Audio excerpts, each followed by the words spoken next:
CatsCast, Episode 10 for December 2022, The Stray by Christina Westcott. Hello and welcome to CatsCast, your monthly feline fiction podcast. I'm your editor and host, Laura Perlman. This month, I'm happy to bring you The Stray by Christina Westcott. This story is a CatsCast original.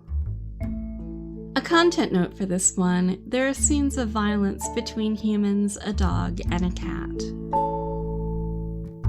Our author this week is Christina Westcott. Christina says, "As long as I can remember, I've had imaginary people living in my head. Cyborgs, mercenaries, wizards, dragons, and cats. Lots of cats, shape-shifting cats, talking cats, and telepathic cats.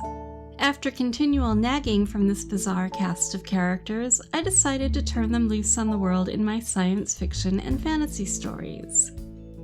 I've been a collector of not only books and cats, but experiences, riding in rodeos, driving race cars, and flying airplanes.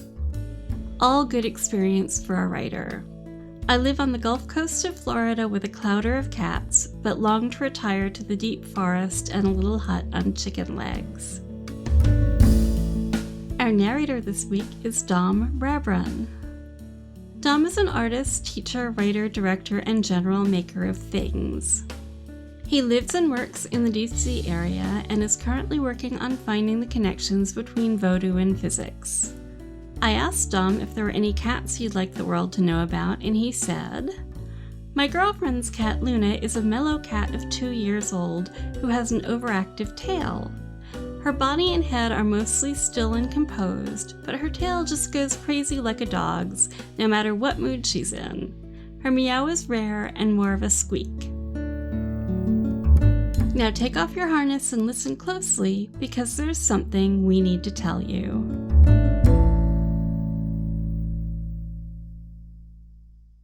The Stray by Christina Westcott. Read by Dominic Rabrun.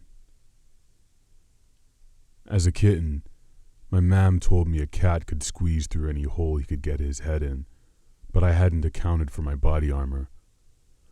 No cat worth his whiskers would travel north into the wilds of Georgia without that extra protection from wolves and feral humans. I tried to back out of the tangle of briers, but a stick snagged under my harness, halting my progress. I flung my weight against the brush, branches cracking and armor jingling, but froze as a breeze carried the scent of feral humans to me. With my dark fur, they wouldn't notice me in the shadows. Not unless they had a dog. The first human slunk into the clearing, head swiveling, alert for danger. Then he waved the rest of the group out. There were 7 adults and a passel of snotty-nosed kids. The last one to emerge, a scrawny teen, struggled to drag a heavy travois.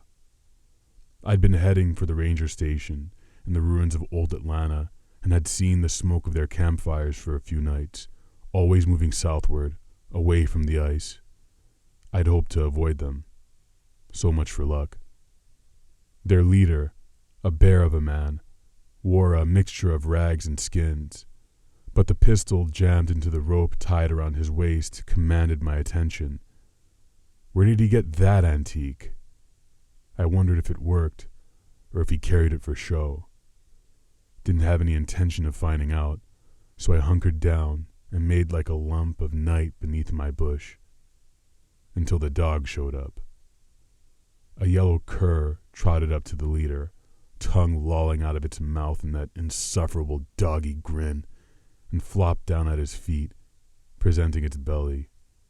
I fought the urge to hack up a hairball in disgust. No one took liberties with this cat, except for Zara.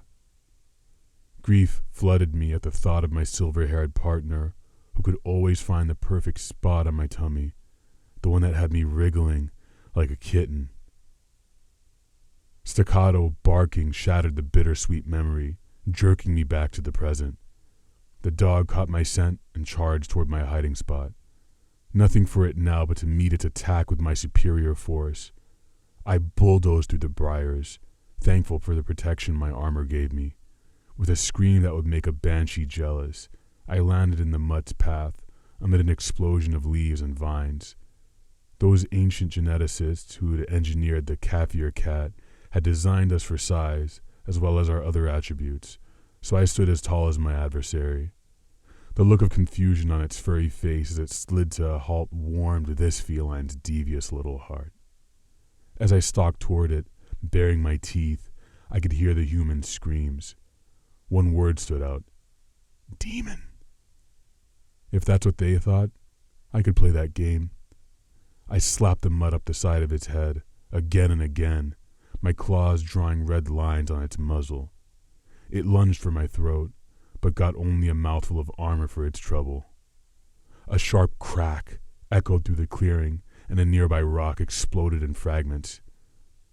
I guess that antique pistol works after all. My chainmail-lined jacket would turn tooth and claw, even primitive arrows, but not bullets. Discretion being the greater part of valor, I turned and sprinted for the forest. The dog tried to give chase, but once among the trees, I whirled and gave it a dose of my murder mittens, sending it yipping back to its master.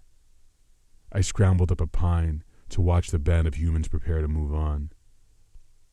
The leader chivied his group back in line with kicks and curses. The travois puller didn't respond quickly enough for him, so he cuffed the boy, knocking him down and kicking him. The psychic wave of pain and hatred washing over me nearly rocked me off my branch. The kid was a telepath, and I realized a girl. She must have read my surprise, looking in my direction as she wiped the blood from her mouth and scrambled to her feet. I clamped down on my thoughts to keep them from leaking out. She picked up her burden, falling in line with the others, but kept glancing over her shoulder as she followed them. Finding a telepath in the wild wasn't unheard of. Every couple of years, some ranger would come dragging one into the library for us to train. The ferals were superstitious and looked upon any gift as the work of the devil, an abomination to be annihilated. Humans came into their psychic powers in the teen years, so the girl might have blossomed recently. She'd managed to keep her gift secret, but she'd slip up one day and be discovered. The best she could hope for would be a relatively quick death by stoning. Better than fire. I rested my head on my paws, tail flicking side to side. Great Bast sent her children where fate decreed they were needed. Had I been directed here to save this child, now when I had my own needs, my own grief to deal with? Zara's passing was too fresh in my mind, the memories too sharp. But how could I argue with the directions of a goddess? Zarathustra Arden had found me a dozen years ago as a rambunctious ball of fluff. With the Kaffir's cat's enhanced life expectancy of 30 years or more, most rangers could hope to bond with only 2 cats in their lifetime. But I was Zara's third. Her hair was gray even then. As her paladin, I had so much to learn and so little time to absorb it all. I knew she would be the first to pass, and after the customs of our people, I would be the one seeking a new partner. Not a replacement, never a replacement for Zara, but another of the gifted who needed me to complete that telepathic union. The bonding was a tricky thing. At times, the joining happened quickly. More often, it took years. Some were unlucky and never managed to reach that mystical state where 2 minds could become one. I thought I'd undertaken this journey into the wilderness to work through my grief, but perhaps Bast had another reason for me to be here now. Thinking about what Zara would have told me to do, I sighed and shimmied down the tree. The feral humans were long out of sight, but I had no trouble picking up their scent, because I don't think a one of them had seen a bathtub recently. The band of ferals found shelter for the night beneath the broken stump of a bridge, curtained in the ubiquitous kudzu vines. Their campfires cast a glow on the cracked surface of the structure's underside. I crouched among the broken chunks of concrete that had once carried goods and people between now forgotten cities. Dozens of other creatures squatted in the darkness, drawn by the scent of the possum sizzling over the human's fire. After a feast of mouse with 2 grasshoppers for dessert, I washed my face and paws. The body armor foiled my attempts to scratch the fleas who made me their evening meal. Why hadn't those all-knowing geneticists seen fit to give my ancestors thumbs so we could undress ourselves instead of waiting for a human to do it? They probably worried that with a big brain, telepathy, and prehensile hands, we'd take over the world. We would have. Memory stung worse than 100 flea bites. Each night on walkabout, Zara would remove my armor and groom me with the brush we shared, the one I loved because it smelled like her. I would purr like a kitten. Since Zara died, I haven't purred once. The humans huddled around the fire, eating, except for the girl, who sat alone at the light's edge, studying an object in her hands. One of the older women rose, took her a scrap of meat, then quickly retreated. They knew she was different, but they tolerated her. For now. As her teeth gnawed at the bone, her eyes kept glancing in my direction, as if assuring herself I'd come no closer. I didn't speak into her mind, too soon for that, but I sent thoughts of safety and reassurance. As the fire died down, the humans retreated to their bedrolls, but the girl slept alone, at a distance from the group, curled around her backpack. I settled into a watchful snooze. A scream startled me awake, and the yapping of that infernal mutt. The bear of a leader loomed over the girl, hands locked around her wrists, dragging her up. I leapt to my feet, catching a ruddy glint of steel in her grip as she drove a small knife into his side. He bellowed and slugged her. She fell, bloodied blade still in her grip, and scooted away from him on behind and elbows. He didn't follow, only stood cursing, blood oozing between the fingers clutching his side. She scrambled to her feet, grabbed her pack, and blundered through the vines into the night. The dog gave chase, barking its damn fool head off. "Where you think you're going?" the man yelled into the darkness. "You'll starve out there on your own and come limping back in a day or two." I raced after the girl, the barking dog a handy beacon to follow. The mutt had closed to within only a few yards of her when I slammed into it, my bulk driving it down. The loose skin around its neck kept my teeth from getting a good hold on its throat. The dog tore out of my grip and beat a hasty retreat, leaving me with a mouthful of foul-tasting fur. I let it go and shadowed the girl, following her psychic trail of fear. I sent calming thoughts, trying to dial down the panic driving her, the only contact I dared this early into our relationship. At the same time, I urged her eastward, toward the coast. Once there, she could follow the shore until she could see the ruins of Jacksonville. She'd be safe there at the ranger outpost I'd left a few days ago. A sliver of moon rose and climbed to the center of the sky as I followed her. A fallen tree blocked my path, but as I detoured around it, her trail disappeared. She was close. I could feel her fear and exhaustion, sharp against my mind. I doubled back, leaping up onto the tree and trotting along it until I could feel her presence below.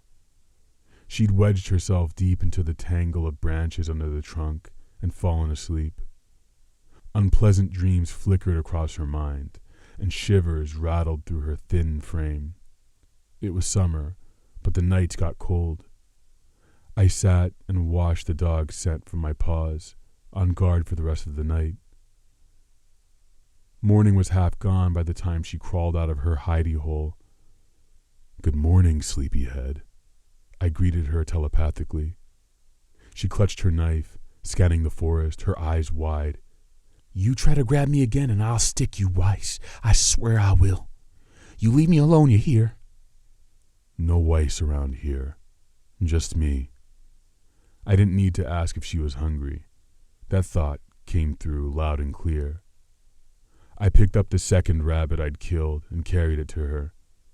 Can you light a fire? Hunger overrode her curiosity, because she had the rabbit cleaned and sizzling over a small fire before she hit me with the inevitable barrage of questions. How are you doing this? Talking inside of my head. You must be one of them demons, right? No demon. I'm a telepath, like you. You can hear what people are thinking. Yeah, I can feel their thoughts sometimes, mainly when they touch me. I can't turn it off, and sometimes it's not too nice. That's one of the disadvantages. But with training and practice, you can learn to control your gift. Then I ain't a freak? Like my family and everyone back in the Kentucky called me? No more of a freak than I am. I gestured behind us. Was that your family you were with back there? No. Her reply was sharp. We left the Kentucky because the ice got closer every year, and the summers were so short we couldn't grow enough to get us through the winter. My pa packed us up, and we were headed south where it's summer all the time, but we ran into Weiss and his boys a few weeks ago. They killed everyone but me. That rabbit looks about done. Eat what you want and pack up the rest for later. Put out the fire. No sense sending up a smoke signal in case Weiss decides to follow us. Then we can head east, following the river to the coast, then south along the beach to the settlement at Jack's. She shook her head, swallowing before replying. I'm heading south towards summer, like my pa told me before he died. You can do what you like, though, but I'm going south. Kid like you alone can't survive in the wild. You don't even have a jacket, or you'd have put it on last night. I could hear your teeth chattering. And what if Weiss comes after you? I ain't no kid, and I can look after myself. She wrapped what little remained of the rabbit in a scrap of cloth, stuffed it into her pack, then kicked dirt over the fire until it stopped smoldering. Much obliged for breakfast. She nodded and headed south. I waited until she was out of sight, then rose and followed. Why were humans so hard-headed? As the day wore on, I kept a subtle pressure on the girl's mind to move eastward, but the instant I relaxed, she'd veer back toward the south. We were making progress toward the shore, a zigzag progress, but still drawing closer to my destination. I often stopped to scan behind us to ensure we weren't being followed. Weiss didn't seem like the type to give up easily. By late afternoon, I came across the girl sitting in a patch of sunlight, eyes closed and face tilted up like a flower following the light. She knew I watched, but didn't acknowledge me. I settled down with my paws tucked beneath my chest. Eventually, she ate the remainder of her morning's breakfast, then wiped her fingers on her pants before pulling an object out of her pack. I bolted to my feet, not believing what I saw. A book. She had a book. Could she read? She glanced up, mouth turning down as I trotted toward her. In my surprise, I must have broadcasted my thoughts. Read? She asked. My heart sunk. The words on the pages. You mean these little black marks? No, I just look at the pretty pictures, that's all. Would you like to learn to read? You could teach me? No, that's silly. You're a demon cat. You can't read. Can too. And the people who taught me can teach you. Show me. She opened the book and thrust it in my face. That's the title page. It says, Art Treasures of the Ancient World, a picture book for children, written by Dr. S.A. Hassenpfeffer. Copyright 2473 by Luna University Press. Great bast. Where did you find this? We camped in the ruins of a building filled with hundreds of these, but this was the one I liked. It's pretty. She stroked her fingertips over the stained paper. A library. Some of the wonder I felt must have come through my thoughts, because she glanced at me sharply. That's valuable? Beyond belief. Praise Bast that some people clung to printed books long after electronic media became the norm. They were all we had now. She turned a few brittle pages to display a bust of a woman in a tall hat. This one is my favorite. She's beautiful, even if she only has one eye. Nefertiti, Queen of Egypt. A smile spread across her face. I always imagined she would be someone important and her name would be beautiful. To see her, touch that face, it'd be wonderful.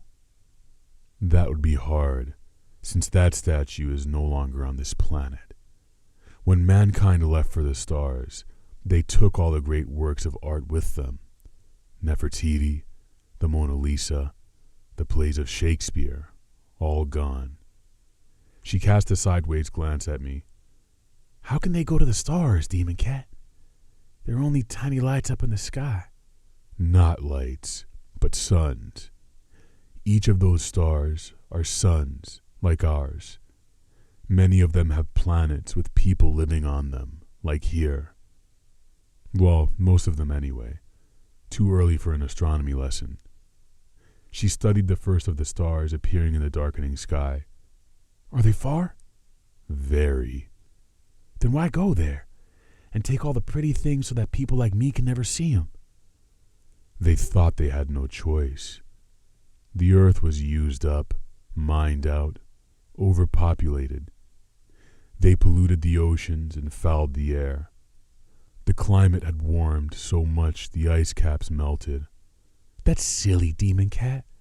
I've seen the ice wall myself. It's growing, not melting, not even in the summer. I sighed. It's complicated, but all that fresh, cold water rushing into the oceans did something to the currents and caused the climate to flip, plunging the world back into another ice age.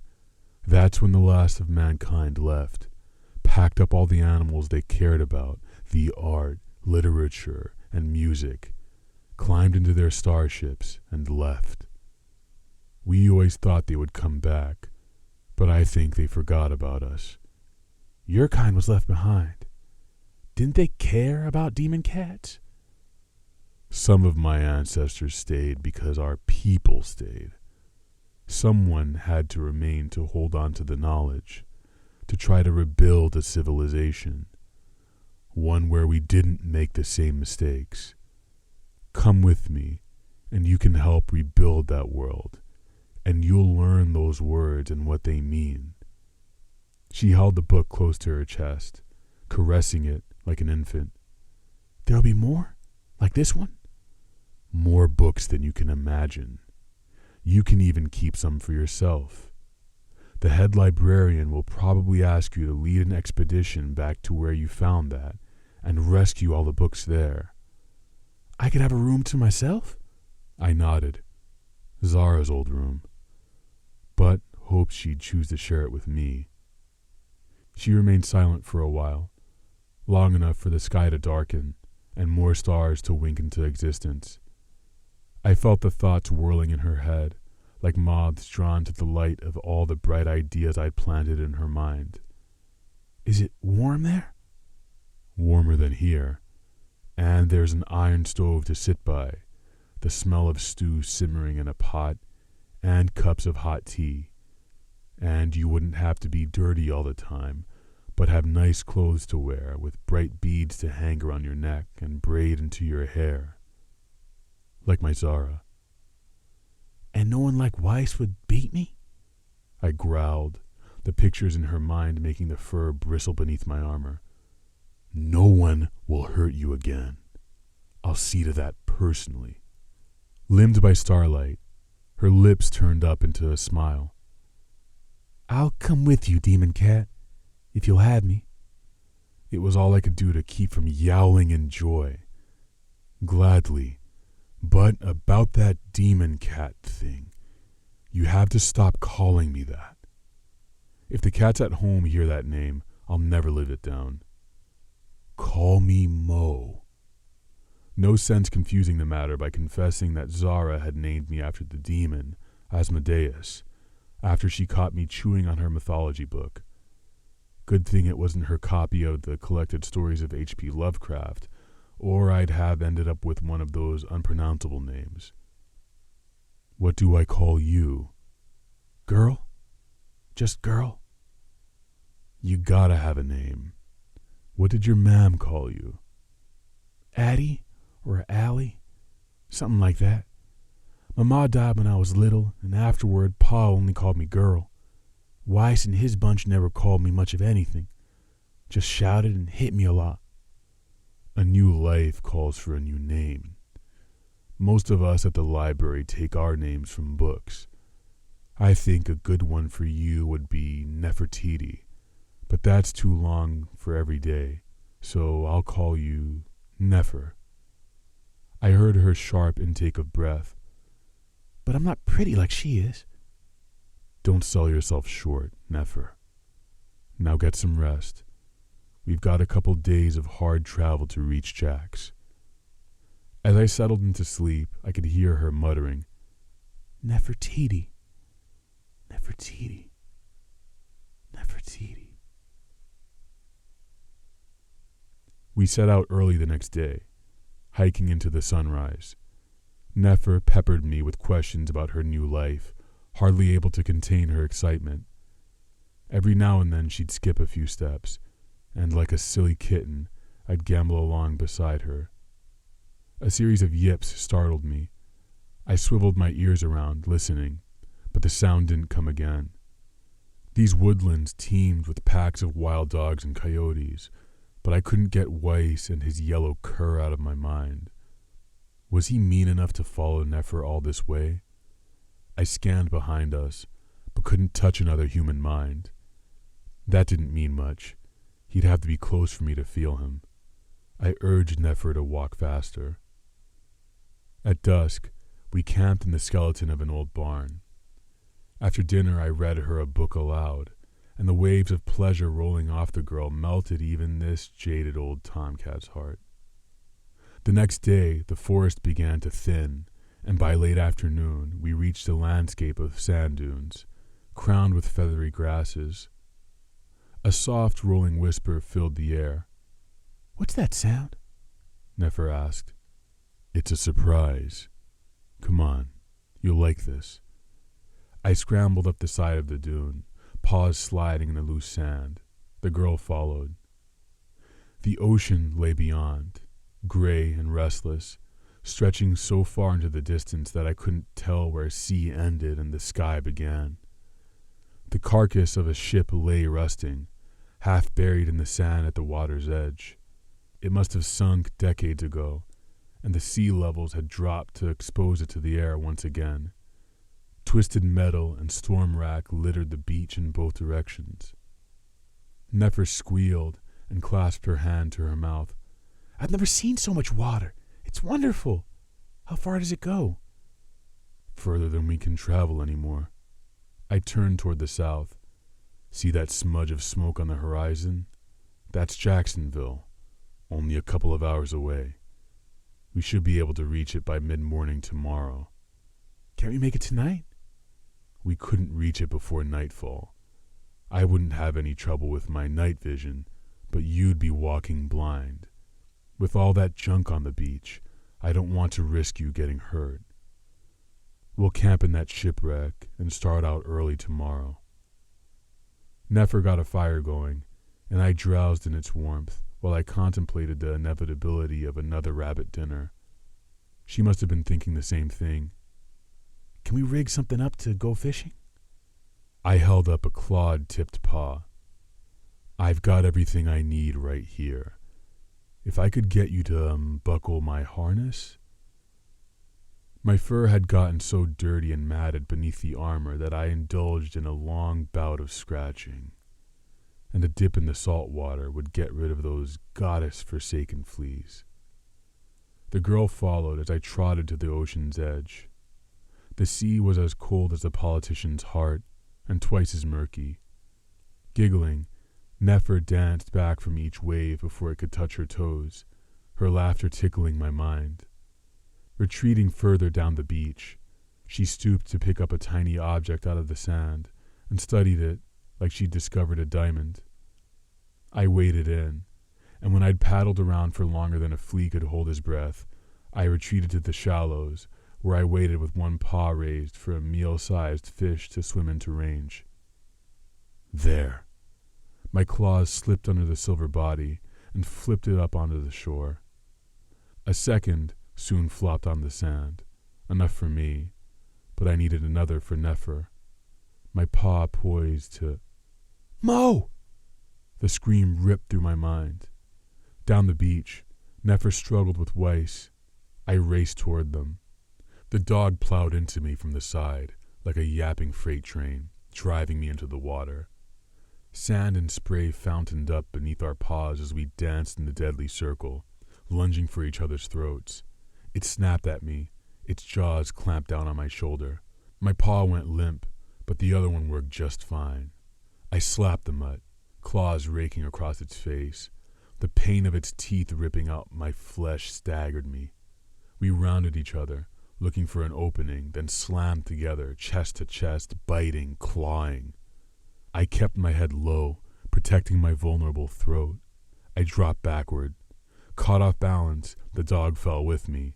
I planted my hind paws in its gut, flipping it to the side, where my claws could do some damage. A cat's retractable claws were razor blades, and I knew how to make good use of them. A hammer blow hit my head as a gunshot split the air. Hot blood sprayed into my face. The dog gave one surprised yip and went limp, a bullet through its skull, the same one that hit me. My vision darkened as a wet veil draped across my eyes. Nefer screamed my name, her voice distant, but her thoughts jagged inside my skull. A wave washed over me, then retreated, threatening to pull me and the dog's carcass into deeper water. I struggled to drag my body up the beach, but made it scant inches before I collapsed. In my clouded vision, Nefer and Weiss appeared as blurred outlines, but I could tell he hit her repeatedly because I felt every one of those blows. The one front paw at my command dug into the sand, imagining I shredded Weiss's face. But I wasn't helpless.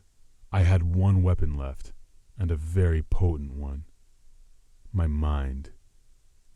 I reached inside, dredging up all my anger, my hatred, and fueling it with pain.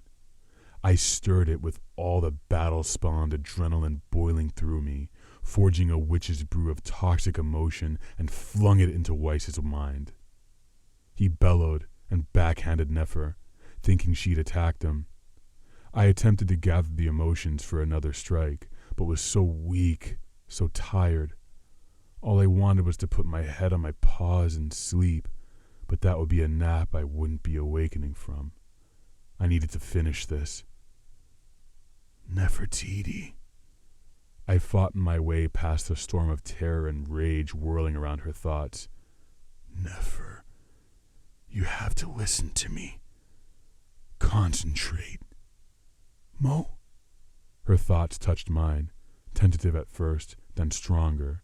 She whimpered as my pain washed over her. You have to fight him. He's too strong. I can't. You're not using the right weapon. Your mind. That's where you're stronger.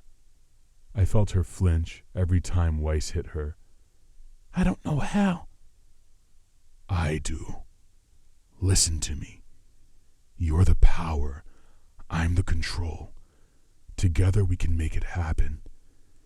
Take all those poisonous emotions burning inside your head and forge them into a ball of pain. Use a mental image of scooping up water in your hands if that helps. Do it. A red ball of rage sprang into being, shot through with black lightning. She fought to hold it, emotions dripping from between her mental fingers, but each time Weiss hit her, it spun out of control, and she had to start over. We'd run out of time. I doubted her body could take much more of this beating, and I felt my concentration sliding into darkness. This was the best we were going to get. Now shape it into a spear, and together we'll shove it right between his eyes. Skin-to-skin contact is the best conduit for telepathic impulses, so his fist locked around her wrist allowed that power to surge up his arm, straight into his mind with all the intensity of a lightning strike. Weiss bellowed. Releasing her, he staggered back and dropped to the sand, clutching his head. Even without the physical connection, we kept pouring all the hate and fear he'd caused us back into him.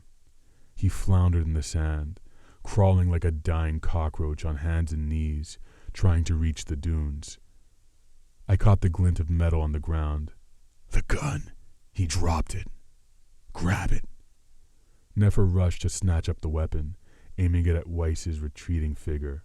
She shook so hard, I doubt she'd be able to hit anything. I felt the cool metal of the grip against my hand. Wait a minute. I don't have hands. Lying here in the sand, there was no way I should have been able to see Weiss so clearly. No way I could taste the fear in Nefer's mouth, feel the tears running down her face unless I was in her mind. Not just communicating, but sharing her body, as she now shared mine. She felt my pain, and I felt it echoing back to me through our link, twisting higher in an ever-increasing loop.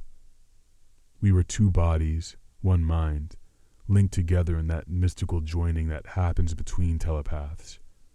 We were bonded. Nefer screamed at Weiss, and I felt the words raw in her throat. Leave us alone. If you try to hurt us again, I swear I will kill you. She fired at him, the bullet going wide, kicking up sand feet away from Weiss, but close enough to get him scrambling. The gun slipped from her fingers. Then she raced to where I lay. Dropping to her knees, she leaned over me, giving me one disconcerting moment of knowing I was in my body, yet seeing it from the outside. The dog had ripped me up good, and my skull was a bloody ruin. Nefer's thoughts wrapped around mine, soothing me, comforting me, while her fingers brushed my paw. I tried to pull my mind from hers, but she clung to me stubbornly. Nefer, you have to let me go. We can't be bonded like this when I die. You're not gonna die. I won't let you. Stubborn girl. One of the things I liked about her. Weiss might try to come back, maybe bring his friends. You have to get away. I'm not leaving you. Listen to me. Gather up your things and get out of here. Head for Jack's. Run as hard as you can until the light goes, then hole up somewhere until morning. When you get to the settlement, ask the first person you see for the house of the library. They'll know where it is. Tell the ranger there you are with Mo. Asmodeus. They'll take care of you. She didn't refuse, just scooped me up and turned southward, both of us howling from the pain. No, wait. The book. She hesitated a fraction of a second. No time. She ran, holding me against her body, against her mind, as if she could keep me alive through sheer force of will. I savored the oneness of our bond, happy to have shared that with her, if only for a short time. I let her love cocoon me until I slipped into darkness. My brave, precious boy. Fingers stroked my fur, worrying at the tangles.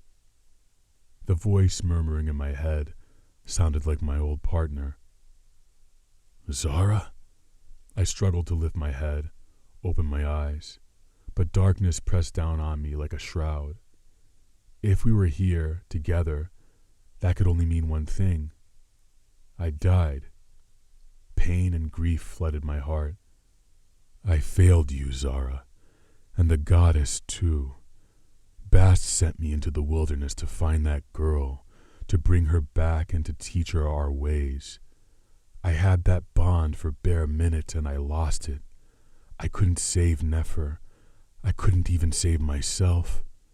Her soft words quieted me. You did good, Asmodeus, but you have to rest now. No more guilt or worry. Go to sleep. The voice changed, moved away. Who's he talking to? A man whispered. The herbs I gave him will take away the pain so he can sleep, but they sometimes cause hallucinations. The scent of bacon cooking greeted me upon awakening. That I awoke at all surprised me. I struggled to raise my head, and this time my body worked. Sort of.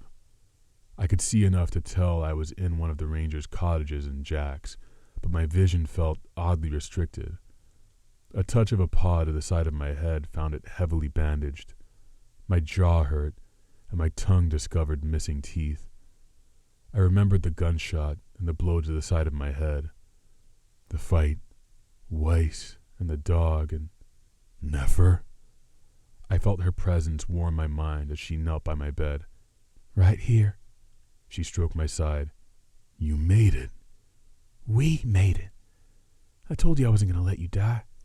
Next time, believe me. But how? Images rolled through my mind like an old-fashioned movie, and I was there with her on that cold beach. I ran as hard as I could, and after it got dark, I kept going, stumbling, falling. And I saw a light, an old fisherman who had a boat, and he brought us the rest of the way. They patched you up, but I'm afraid they couldn't save your eye. That's okay. Better one-eyed than dead. I'll get an eye patch so I look like a pirate. She giggled at the comic image I formed in my mind. This place is wonderful. Her enthusiasm bubbled through my thoughts. I'm learning to read. And the books. So many books. This is only a ranger station. Wait until I take you to the library. That'll be a while. You need to rest and rebuild your strength. Some of that bacon I smell would do nicely. You can't handle bacon yet, but I made you some broth. Can you put some bacon in it? I struggled to stand, but every hair on my body ached, so I settled for sitting up. Nefer held a bowl under my chin, and I slurped the broth, noisy as an unweaned kitten. Even my tongue hurt, but within seconds I had the bottom licked clean. Exhausted, I flopped back on the bed. She wiped the soup from my whiskers. Before, when you slept, you dreamed. And I broadcasted everything. I hope I didn't embarrass myself. No, just about you and your Zara. Enough to know that you enjoy this. She held up a brush. The bristles raked through my fur, creating ecstasy. A vibration built in my throat, and I began to purr, and purr, and purr, and purr.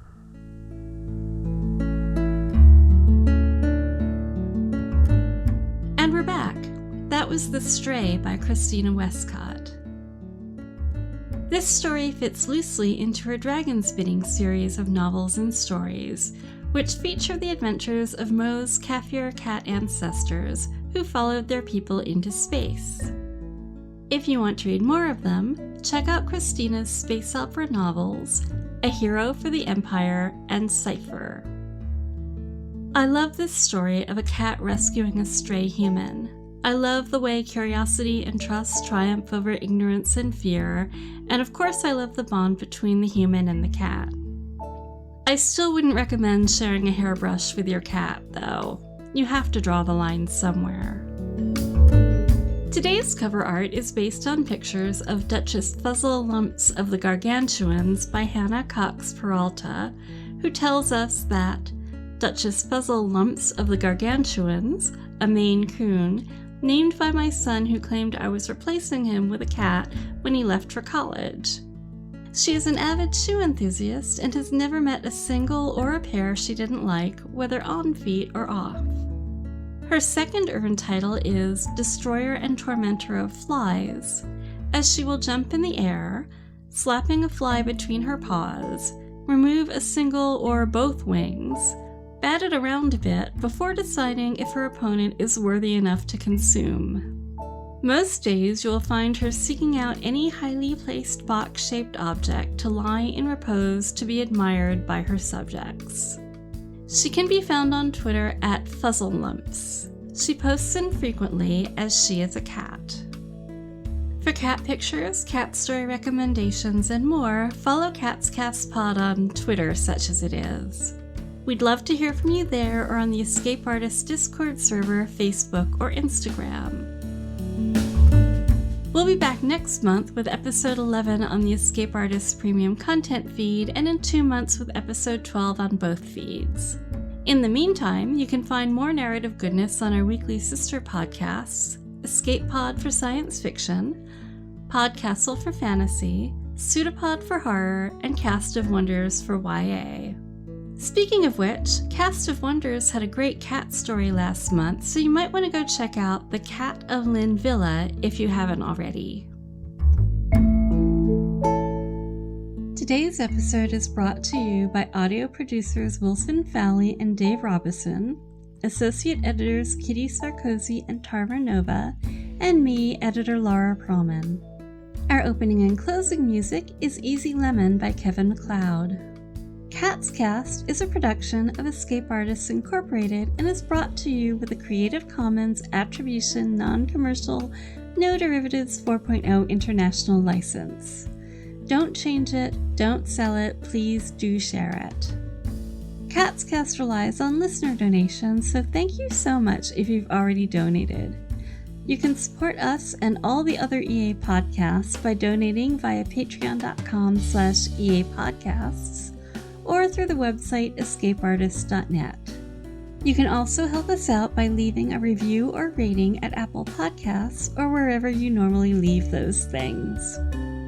CatsCast is distributed monthly on the Escape Artists Premium content feed. A separate public CatsCast feed gets a subset of those episodes. More details can be found in the show notes or at escapeartist.net/CatsCast. Thanks for listening, and until next time, keep in touch!